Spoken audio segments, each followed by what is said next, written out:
This podcast is brought to you by Most Valuable Podcasts, leading the league in podcasting entertainment.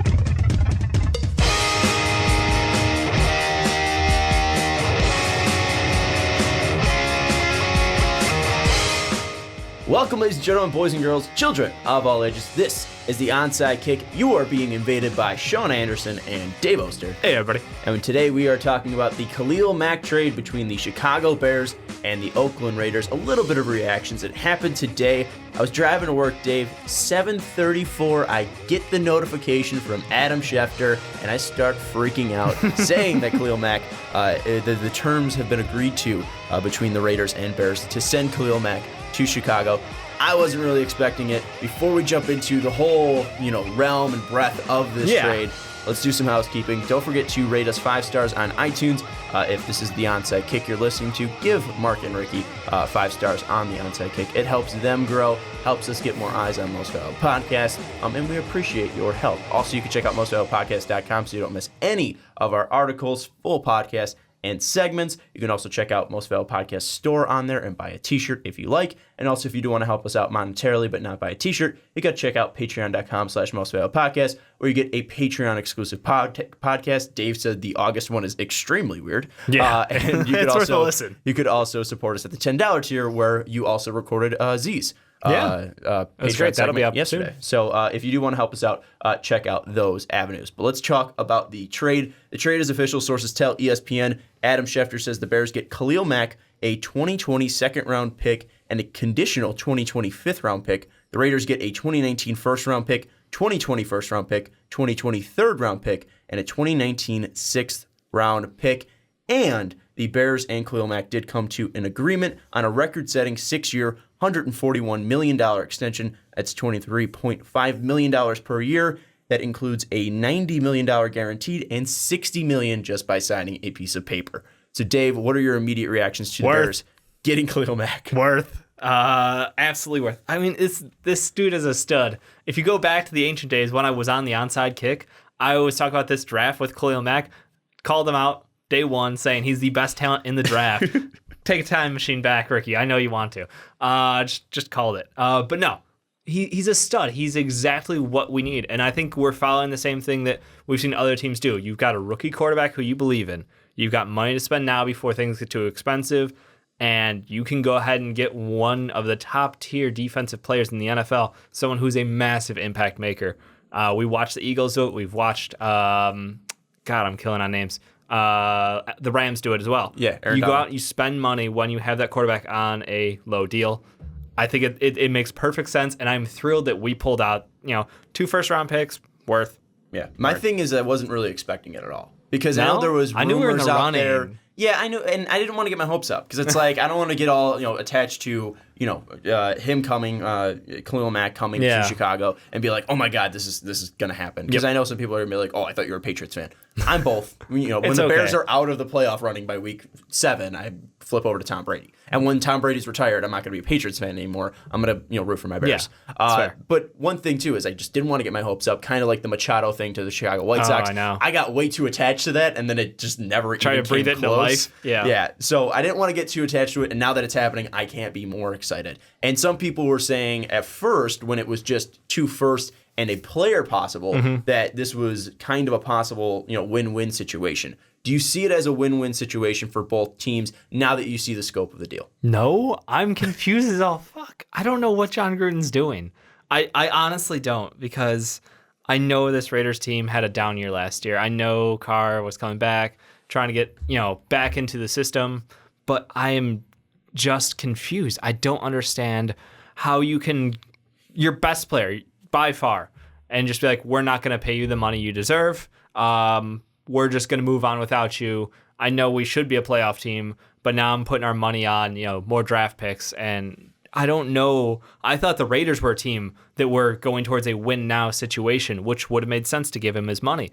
Instead, now we've got the Bears on the other side looking like it. Well, and the thing, too, is at least with the Raiders, and you kind of hit on it a little bit with, the Eagles, really going after Wentz's early years in his contract, the Rams going after Goff's early years in his contract. they already gave Carr his extension. So that's one thing that did handicap them a little bit. Absolutely. Was that they weren't able to give. I mean, some people were saying the Raiders have money problems. I don't really think that's the case because they just got paid $1 billion to move to Vegas. But I think that did restrain them a little bit, especially in the cap, and now also giving $100 million to your coach.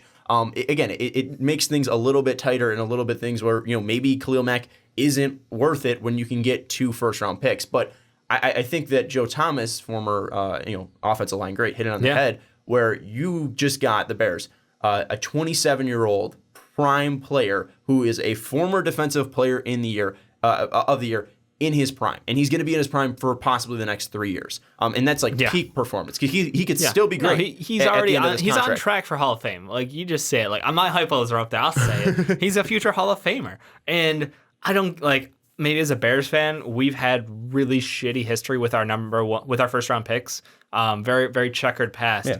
And so I go, 2 number ones. Well, let's see. I mean, Trubisky and Smith are great, but Kevin White before that, and we can go through all of them. It's depressing. I would rather not. Kyle Long was decent. Then I think we, even going back to like the Chris Williams days, and you have Brian Urlacher way back when. But Cedric Benson with the 4th pick. There are no guarantees in the NFL draft, but what Khalil Mack is a guarantee. You see what he brings to the table. You've seen the production coming out of him. I don't know how anyone would think that 2 first-round picks is overpaying for someone of his talent. And I think it was a former offensive lineman. It was either Golick or Schlereth that said, you have these first-round picks, and you hope they turn into players like Khalil Mack. Yes. And I understand that, yes, you're going to have to pay him at some point. And the Bears did pay a price to get Khalil Mack. But again, Trubisky's still under his rookie deal, and they haven't spent a ton of money. Yes, they went out and got Allen Robinson. Yes, we they just went out win and the got offseason again? Danny Trevathan. I think we did. I think we doubled winning. I think we were pushing towards it, and I think the Rams kind of won it because they re-signed Donald. Yeah. They brought in Cooks. But the Bears now getting Khalil Mack is a complete game changer, and even to the point where Vegas is like, all right, you went from 101 all the way up to 40-1 to win the Super Bowl. It's insane, and I know wins above replacement isn't a stat in football, but it is in baseball, and Khalil Mack might be worth 2 wins already to this team, just because what he's going to bring to this defense. Him coming to a team that I think was 7th in scoring defense last year. We were incredible. The only reason why this team was in games last year was because of this defense. Now adding a player to Mack's caliber is going to help this defense immensely. And yes, people look at this and they see all the young talent on this team. You see Floyd, you see Amos, you see Jackson, you see obviously Roquan Smith on this defense. And now he's going to make Khalil Mack their jobs easier. And this team, yes, you add one player, and that one player is an upgrade to that position, but he's also upgrading this defense as a whole. And I've seen comparisons back to Fangio's defenses to the 49ers days where, Khalil Mack is the Aldon Smith when he was, absolutely tearing it up. Roquan Smith is what Pat Willis was, not what, player level, but what Pat Willis was to that team. I think it was even the defensive tackle was compared to Akeem Hicks. There are a ton of ways where this defense can now go from what was probably a slept-on defense last year, and I think top 10 defense last year, to possibly becoming, in my opinion, a top 3 defense this year, because you're adding a player like Khalil Mack, who made, in 2016, that Raiders defense look good, and they were garbage, and they showed it last year in 2017. And that's why Jack Del Rio got fired. So taking all of this in, I don't see how it's not a win for the Bears. And for the Raiders, yes, you got 2 picks, but also the Bears just gave a window to Trubisky saying, you have 2 years. Ryan Pace, you have 2 years. Now go and work with it.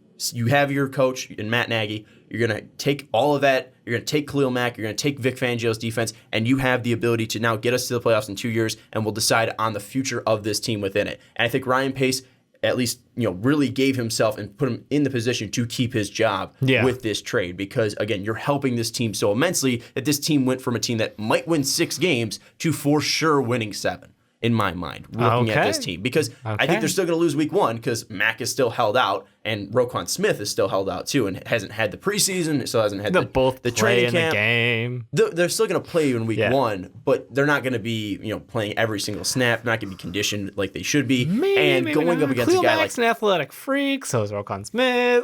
I'm just saying, I'm buying. You're way still too going much. up against Rodgers. I'm drinking so much Kool-Aid right now. It is insane. And the one thing you did mention on this Bears defense that, they were top 10 last year, they returned every single starter. That's something that is huge. So we've got consistency. They're already gelled together, and you're adding someone who now I expect Leonard Floyd to take off because of Khalil Mack. I think the fact that they won't be able to, they're going to have so many people that they have to block for. Like, someone's going to get pressure every down, and that's what I'm excited. That front seven, and a healthy Danny Trevathan at that, like, there's so many things that could continue to go right for this team.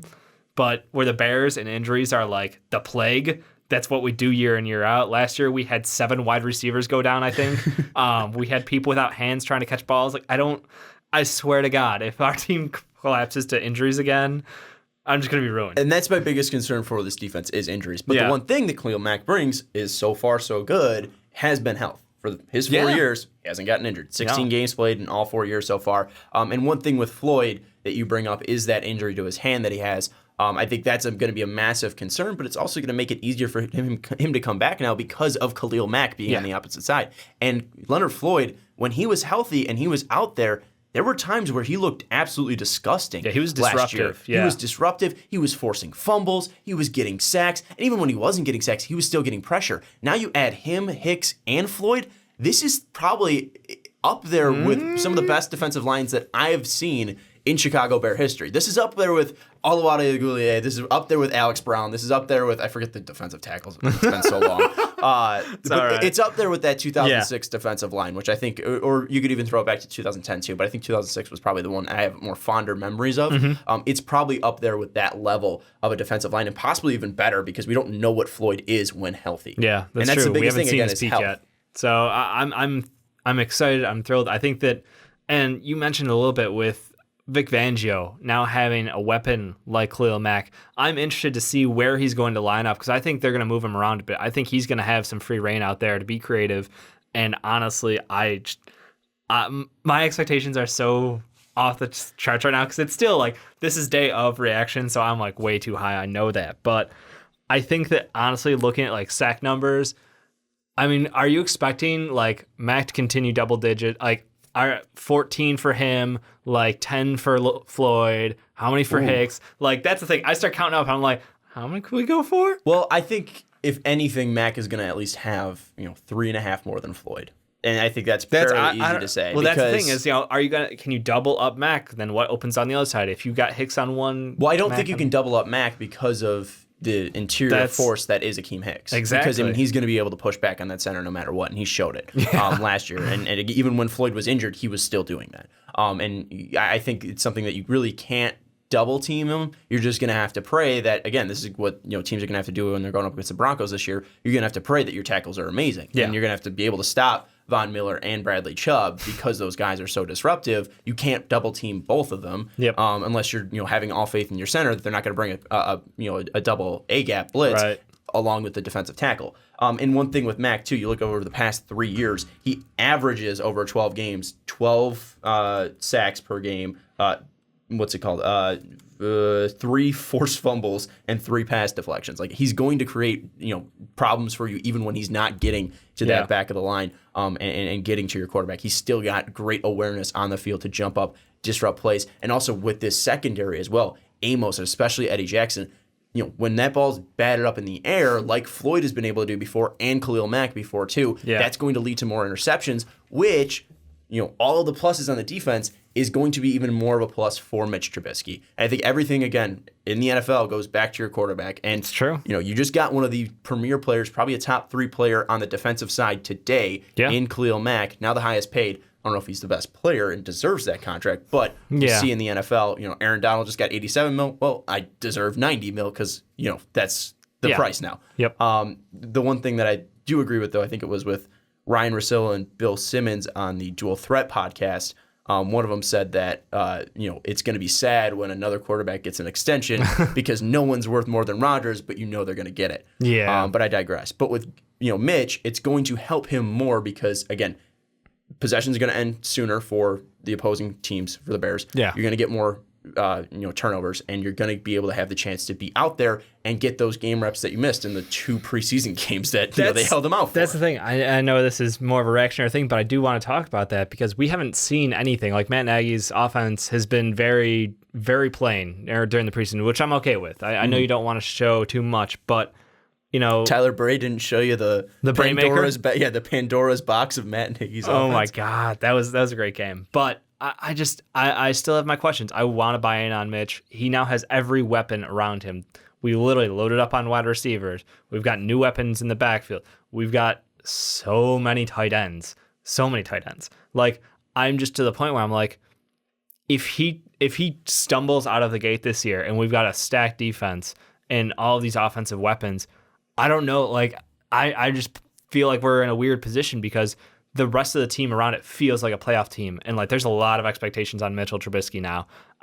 For a young kid, do you have any concerns about that? Well, of course I have concerns about it. Like, I mean, you look at it and it's a lot of pressure for him to handle, but it's easier that the team is better. If the expectations were the same before this trade happened, that you needed to win right now, you needed to win 8 games, you needed to be pushing for a playoff position, and this team might even win more than 8 games. I'm just being conservative. 4 playoff with, I think, teams 8. out of the NFC North.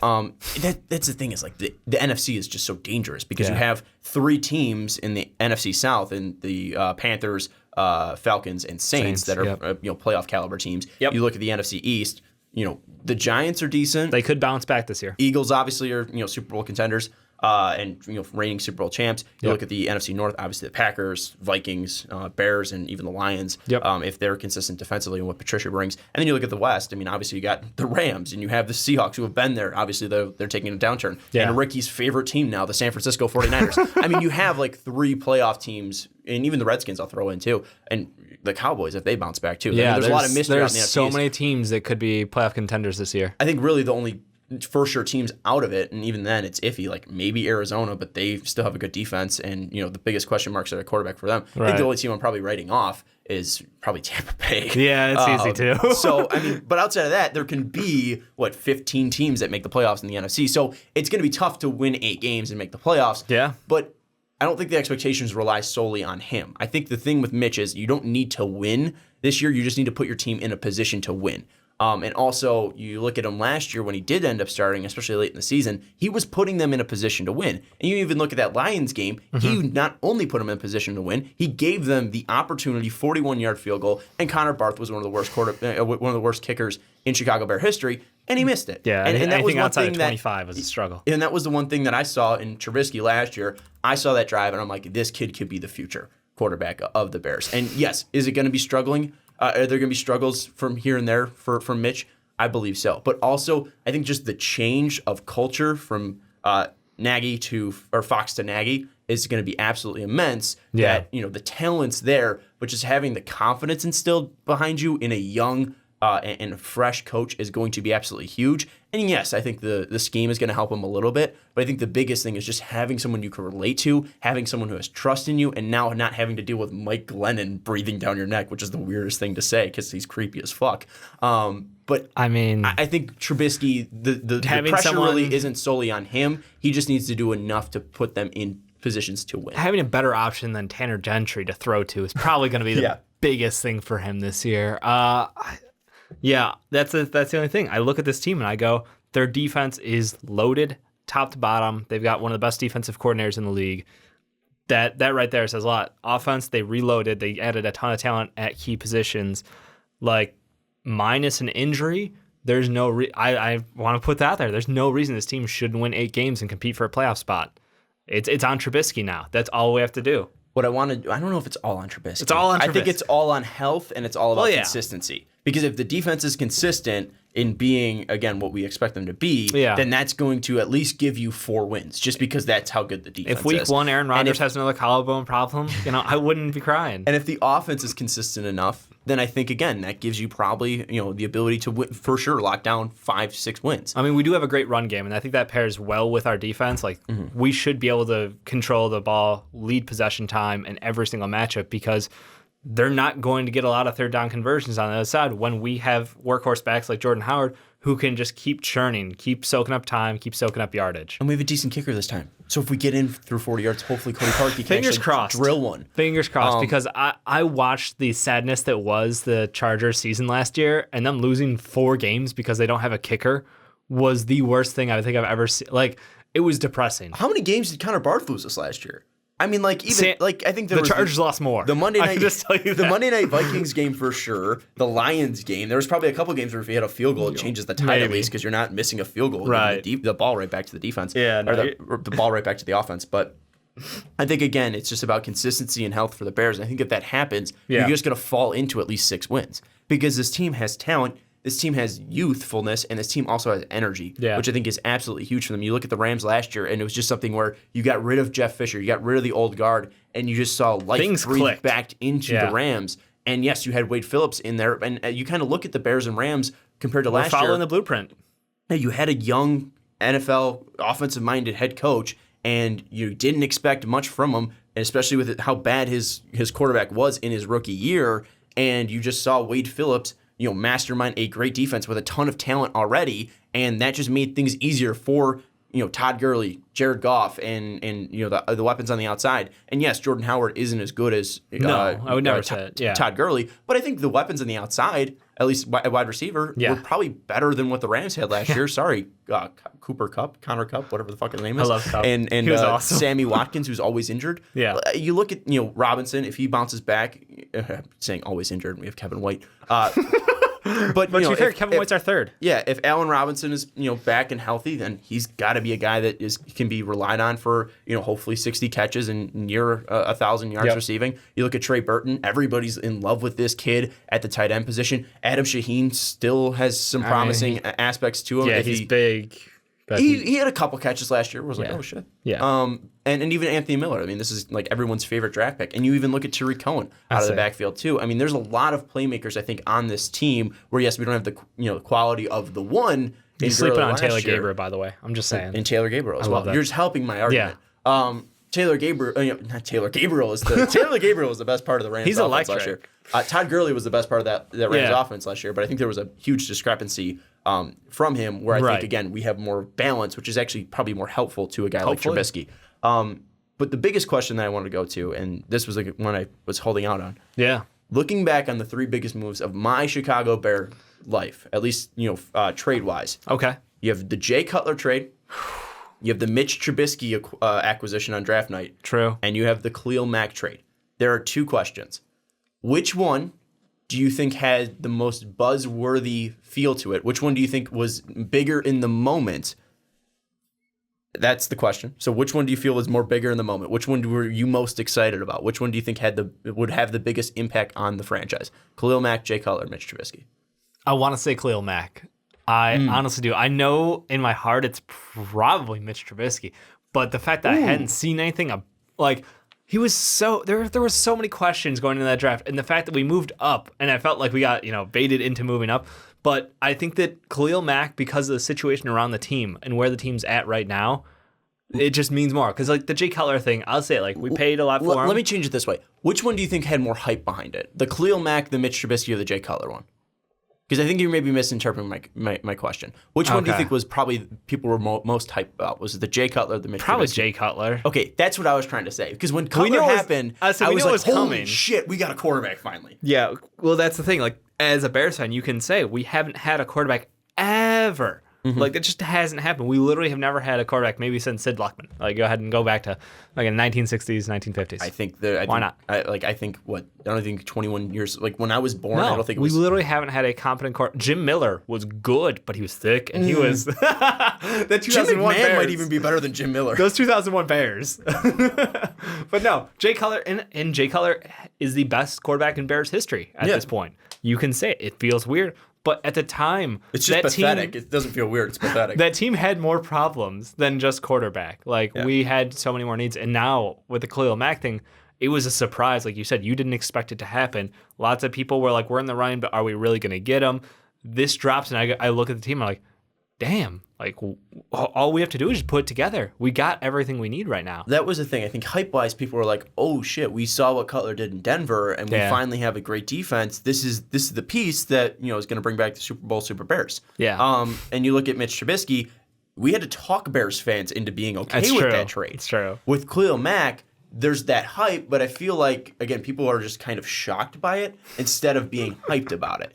Even Derek Carr was shocked by it. Yeah, seriously. Bruce Irving, too. But I think my second question was, which one's going to have the most impact? And I think I answered that one with Khalil Mack. Khalil Mack. And that was my point, too, because, again, this is taking, yes, you got the franchise quarterback in the two other trades, right? In Cutler. But Cutler, obviously, we saw, hindsight's 2020. He was the best quarterback in Chicago Bear history, but I probably could have done that. Is that saying much? Exactly. Yeah, at that point. So. And he made it to an NFC Championship game, but even that wasn't that big of an accomplishment because of what happened in that NFC Championship game and what Caleb Haney was able to do, and Jay Cutler's riding a bike. And Jesus even Josh Christ, McCown, don't get me started on the bike. But even then when Jay Cutler gets into, Josh McCown comes in, and everyone's like, "Oh my God, is Josh McCown better than Jay Cutler?" Is a 34-year-old school teacher the best quarterback we've ever seen in our lives? The answer is yes. Like there wasn't really ever like a moment where we're like, "Oh, Jay Cutler's our guy." Yeah. But Jay Cutler had I think it was a combination of just Jay Cutler's personality and his play style. Was just like, he was going out there and he's going to sling it. Like, he just had that, I can fucking do that. Yeah. I can make it in that hole. Why not? I'm going to throw that one. And Mitch might be, and you look at Mitch now and people are kind of tampering their expectations where it's like, maybe he'll be low-level Alex Smith. It's like, really? This is what we think about this guy after 1 year? So that's the thing. I don't think he got, to really be his own quarterback last year. I think the play calling was ultra conservative. I don't think we got to see him use much of his arm talent. A couple of throws that we did see looked phenomenal when he actually got the chance. But, that's why I think this Matt Nagy offense is the most exciting thing. Like, if you had said Matt Nagy or Khalil Mack, toss off. I'm excited about having a competent leader leading our offense to a direction that does more than run, screen pass, and punt. Yeah, and then going to Mack, Trubisky might be the moment that this franchise changed, but I think Khalil Mack is that guy that might bring legitimacy to this team. Yes, and he takes us out of the bottom. That's where it gives that punch where that is the most important trade. Probably out of the three, or could be possibly the most important. Like you said, Vegas. We're talking about in hype only, but again, Vegas odds 100 to 1 to 40 to 1. Yeah, you don't just take a $60 jump. That's if you put a bet before this trade happened. If you put $20 on the Bears and they won the Super Bowl, you'd make $2,000. If you put $20 on them now, you'd make $800. Like, that's a $1,200 difference. That's insane. Vegas generally knows what they're talking about. Yeah, generally. And they'll get some right, they'll get some wrong. I don't have the what's it called? The numbers up in front of me. I'll look at it now. But even then, with Trubisky, going back to that and how his expectations are, you look at him last year and kind of the ultra conservative play calling and the flashes that we did see. He now has a quarterback with him. It's like having two quarterbacks there because you're going to have Nagy, you're going to have Trubisky, where last year you had Dowell Loggins, who I don't even think ever picked up a football before, only was picking up football-like things and Twinkies, and John Fox, who refused to acknowledge anything was wrong. I don't think quarterbacks were a position when he was playing football. No. And he's that old. You finally now have at least some life into this team, and Khalil Mack might be that moment where we look back and we're like, oh shit, that's what changed the franchise. And I think that was the biggest thing that I took away when, kind of processing this whole thing is, we took a risk, but also is it that much of a risk getting a guy who's in his peak prime and that fucking good at exactly football? Pay the man his money. He's earned it. He shares up everything that we had. Like, any remaining doubts on that defense, doubts on a top 10 defense, and you're like, nah, let's just add, the best pass rusher in the league. Yeah, why not? Would you say he's the best pass rusher? He's up there. I don't want to get into that argument on this. I'd probably still say Von Miller. Yeah. Then Aaron Donald, not pass rushing, but just defensive players. Oh, okay. Miller, Donald, then probably Khalil Mack. Mack's got that versatility though over Donald. I don't know. What do you mean? Aaron Donald's still crazy ridiculous as a defensive tackle. I'm not talking bad about it. I'm just saying Khalil Mack played. Didn't he get all NFL at 2 positions in 1 year? Did he? I don't remember that. I can't tell if I'm being mean by Shy Bears or not right now, but yeah. And let's see. All right, here we go. NFL Super Bowl odds. Bears are now at 6,600 to win. And let me see. Let me just check that. If I put $20 on it, risk 20 goes to, all right, 1320. So the Bears are now more favored to win the Super Bowl than the Redskins. That sounds about right. That's not right. Can it be? Oh, wow. The Bears. Oh, shit. Guys, jump on Bovada and put money on the Bears right now. Bears are still below the Niners by like 4,000. The only teams above the Bears are the Redskins, the Bills, the Cardinals, the Jets, the Dolphins, the Bengals, the Browns. You mean below the Bears? The Bucks. Yeah, below the Bears. Okay. The Colts. And that's it. I feel like that's wrong. We're in Chicago. We're at the highest point we're probably going to be at all season, I feel like, right now, maybe. Twitter lied to me. They said it was 41 odds, or Bovada's just fucking slow. They might different odds, maybe. Anyways. And one thing I want to throw out, Xavier Jimenez on Twitter said, not going to lie, if anyone needs very reliable and unbiased sports analysts, follow at Most Valuable Podcast on YouTube and Twitter. Definitely one of my favorite places to get sports info. And I said, reliable? Yes. Unbiased? No. And you can tell that because we just talked 30 minutes on a trade and we only talked about one side of it. I mentioned John Gruden being crazy. I mean, that counts, right? Not really. I mean, I think the biggest thing is we don't know what's going to happen with the Raiders because, again, it's dealing in future Their picks. defense is worse than it was last year, which was bad. It was a bad defense. And they got picks for the future, except they're paying a quarterback now. Like, I feel like they missed out on something. Well, and also it's like, you look at what they did this year, and they got Colton Miller at like the 16th pick, and we're like, what the fuck? Why did you do that? So, you needed secondary help, you needed defensive help, and it's like, yeah, let's go with Colton Miller. Or a guy, people were like, he might be a second rounder. He might be an early second rounder. Gosh. And it's like, you could have traded back. There's a lot of so trades. many things. You could have traded back, and you fucked it up. So we'll see. And now the Bears might be giving him another 16th pick. And, they might just take, like, Colton Miller 2.0. We might give him, like, the 22nd pick. Where do the Bears finish? I want to say... Final question. I want to say 9-7. 9-7? I want to go positive. I feel way too positive. It's before the year started, though. I'm going to put them at 9-7. I'll do it. Do they make the playoffs? I think the NFC North is going to be an absolute shit show of a shootout. Agreed. I think that we go in with a tiebreaker over... Let's just say fuck the Pack. I don't think we... See, that's the thing is, week one, we're losing. I don't think that Roquan and Khalil Mack are going to be ready enough. We're going to win one of the games against them.